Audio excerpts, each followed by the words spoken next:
Hello everyone, so welcome back to our channel.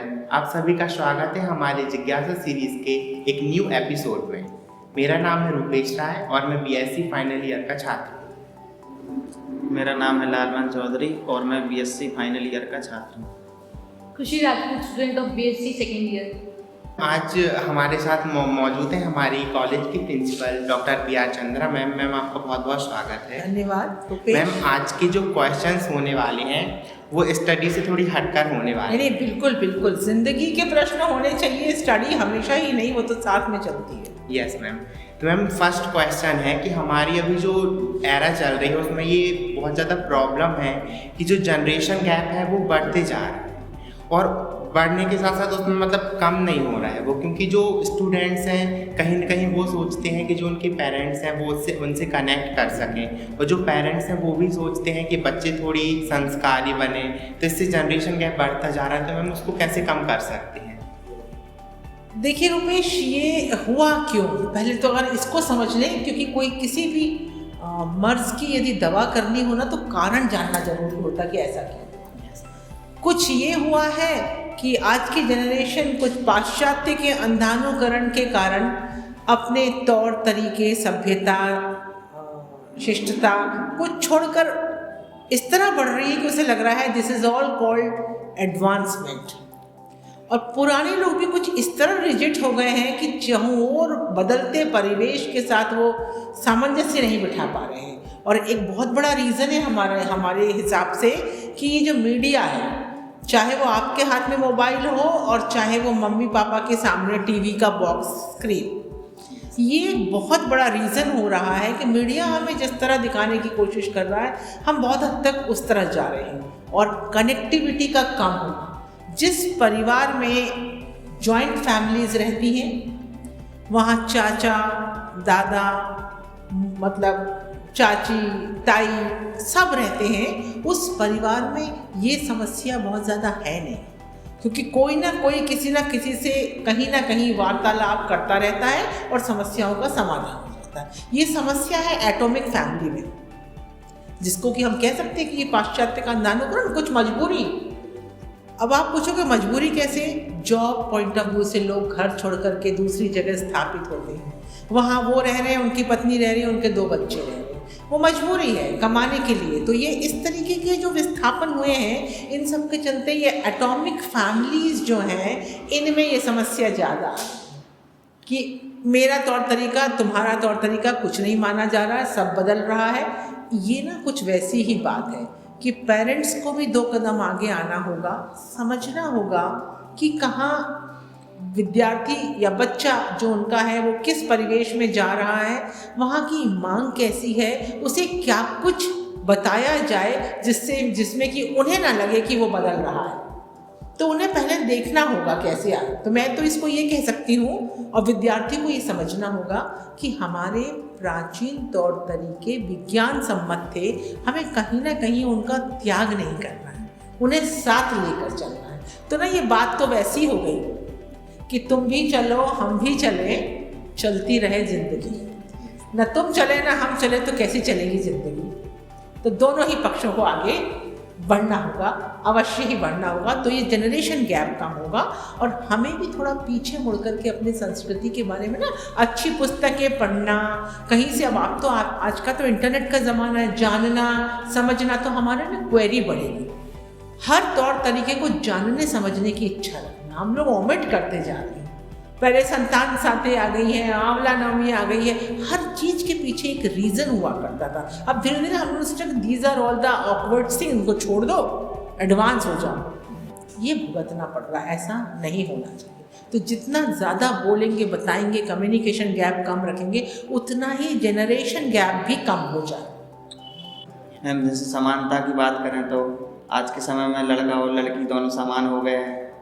कहने के लिए व्यावहारिक पक्ष से तो नहीं दिखता। हाँ बताएं, प्रश्न क्या है आपका? जैसे कि मतलब कोई भी घर का कार्य, जैसे मम्मी पापा अक्सर कोई भी कार्य करने के लिए मम्मी पापा अक्सर लड़की को ही बोलते हैं। हाँ तो लड़कों को नहीं बोलते हैं, इसमें क्या समानता है? देखिए, पहले तो मुझे ये जवाब दीजिए बेटा कि जब कभी घर में आपकी बहन को कुछ काम बोला जाता है तो क्या कभी आपने आज तक ऐसा कहा कि मम्मी उनको पढ़ने तो मैं करता हूँ? Very honest, good. क्योंकि ये जो प्रवृत्ति बनती चली गई है ना कि ये काम पानी लाओ, खाना लगाओ, पकाओ, कपड़े सुखाओ, ये सारे काम ऐसा मान लिया गया है कि छात्रा के, लड़की के। अरे बाबा, यदि कोई बच्ची पीएससी की तैयारी कर रही है, दिन रात से पढ़ रही है और उसे बीच में ये काम बोले जाएंगे तो बाधा नहीं है ना? पता चला लड़का कुछ नहीं कर रहा है, घर में आकर के कहीं बाहर से दोस्तों के साथ घूम के आया है, बैठा है, मगर पानी लाने के लिए मम्मी ने कह दिया बेटी से कि पानी दो भैया आया है। कौन सा पहाड़ खोद के आया है? प्रश्न है। मैं भी लड़की थी, मेरे मन में भी ये प्रश्न आता था। इसलिए मैंने अपने बच्चों में दोनों में ये समानता रखी है बेटा कि तुम भी काम करोगे, तुम भी काम करोगे, बटा हुआ रहेगा। इससे देखिए फायदे क्या हो मैं बताती हूँ। चाय बनाने के लिए मैंने जैसा अपनी बेटी से कभी कहा तो मैंने अपने बेटे से भी कहा चाय बनाओ। मैं हमेशा से टीचर थी, हमेशा से मेरे मन के अंदर इन समानताओं को लेकर व्यावहारिक पक्ष में इसको समान लाने की इच्छा थी, तो मैं हमेशा से ऐसे करती गई। थाली लगाओ बेटा, तो बेटी ही नहीं लगाएगी, बेटा भी लगाएगा, बेटी भी लगाएगी। कारण समझिए क्या है ये, इससे हम मदद ही कर रहे हैं। फाइनली ऐसी दशा आई कि जब मेरे बेटे को विदेश में जाके 1 साल रहकर पढ़ना पड़ा, ना वहाँ कोई नौकर होता है, ना तुम्हारे लिए करने के लिए कोई बहन, वहाँ पूरा काम स्वयं को स्वयं का करना पड़ता। उसे बिल्कुल दिक्कत नहीं, क्योंकि उसे अपना खाना भी पकाना आता था, उसे सब अपना नाश्ता भी करना, उसे बर्तन धोना भी आता था, कपड़े धोना भी, सब कर लिया।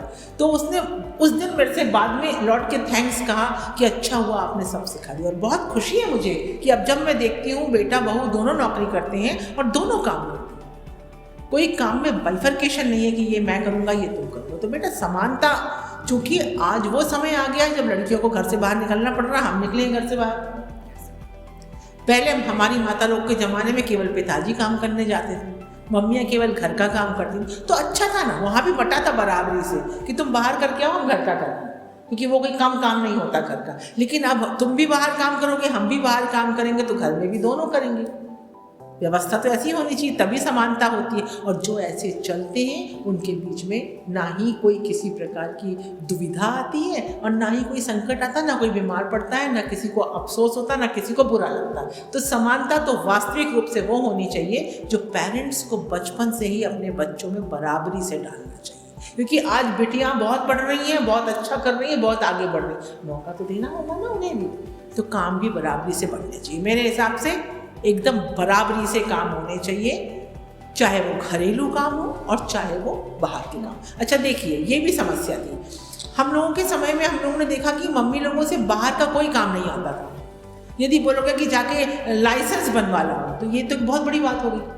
उनको तो पता ही नहीं है। लेकिन आज कह के देख लीजिए बिटिया लोगों से, वो चली जाएंगी, वो आरटीओ जाएंगी, वो लाइसेंस, सब काम सबसे आना चाहिए। बैंकिंग का काम हो, ड्राइविंग से लेकर सब काम बराबरी से सब कर रहे हैं, तभी ये अच्छे से चलेगा। और वास्तव में आपको पता है अपने कॉलेज में जेंडर इक्विटी क्लब है। जेंडर इक्विटी क्लब यही कहता है कि दोनों को बराबर मानिए और सब में हिस्सा। और खुशी की बात ये है कि हमारे कॉलेज में तो कुकिंग कंपटीशन में भी बच्चों ने पार्टिसिपेट किया जो बॉयज़ थे। That was actually nice. Even flower decoration में भी लड़के लड़कियों सब ने किया, और अब कोई अंतर है ही नहीं। इवेंट मैनेजमेंट में लड़के कर, शेफ तो लड़के ही बन रहे हैं, लड़कियां भी बन रही हैं, तो कहीं कोई डिफरेंस रह नहीं गया। रंगोली में मैंने किया, रंगोली में आपने किया, और आप तो बहुत सुंदर पेंटिंग भी करते हैं। तो ये तो बड़ी अच्छी बात है। मैं चाहती हूँ कि लड़के और लड़कियां बराबरी से काम करें। मतलब मेरा ये कहना है, कई जगह मैंने देखा कि लड़के अनावश्यक सड़कों पर खड़े होकर चार के गुट में गप्पे मार रहे हैं। What is the need of doing that? वो क्या देगा जिंदगी में, आप बताइए? कुछ देगा वो जिंदगी में? ना तुमने कुछ सीखा, ना तुम्हें कुछ आया। और ये इंटर कम्युनिकेशन डिसिप्लिन को बढ़ाने में भी काम नहीं आता है। इंटर कम्युनिकेशन डिसिप्लिन बढ़ाने का वहाँ काम आता है जब आप किसी सभ्य समाज में अपने से बड़ों से बात कर रहे हो, तो आपको तौर तरीका समझ में आता है बात करने का। और आपस में हम और तुम बात करें तो वो तो फिर अबे तबे की लैंग्वेज में बात हो रही, तो वो भी नहीं बढ़ रहा, यूजलेस है। तो मैं तो यहाँ से संदेश देना चाहती हूँ स्टूडेंट्स को कि हमेशा वह करें जिसमें आप कुछ सीख रहे हो और आपके कहना चाहिए गुणों के चार चांद में कुछ एक जुड़ रहा। ये बहुत जरूरी है। खुशी, आपके कोई प्रश्न है? मेरा एक क्वेश्चन है मैम कि हम डेली लाइफ में स्पिरिचुअलिटी जो होती है उसको कैसे ऐड करें? Yes, this is a question कि स्पिरिचुअलिटी डेली लाइफ में कैसे जुड़े। तो पहले एक काउंटर क्वेश्चन मेरा है, what do you mean by spirituality? Spirituality आपके एक उड़ता सा क्या पिक्चर है स्पिरिचुअलिटी का दिमाग में? सबसे पहले जैसे स्पिरिचुअलिटी में भगवान तो आएंगे मैम।